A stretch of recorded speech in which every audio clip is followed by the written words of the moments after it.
Kuna mambo mawili ambayo ukiyapata wewe mwenyewe umefaulu maisha, lakini ukiyakosa umefeli. Jambo la kwanza ambalo unapaswa kuwa nalo ni Yesu Kristo Mwokozi wetu aliye hai. Yesu Kristo akiwa ndani ya moyo wako, wewe umefanikiwa sana, umefaulu sana. Lakini ukimkosa mzee wa siku, ndugu yangu, una hasara kubwa sana.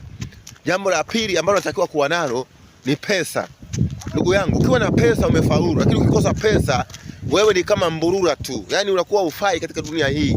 Maana mambo yote ya katika dunia hii ufanikiwe, upate kustawi sana, lazima uwe na fedha. Lakini ukikosa fedha, wewe basi umefeli sana.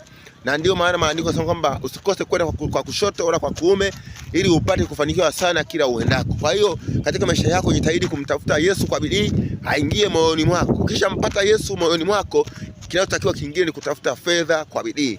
Na ukisha kupata fedha, basi wewe utakuwa una uwezo wa kwenda mahali popote, utakuwa na uwezo wa kufanya jambo lolote.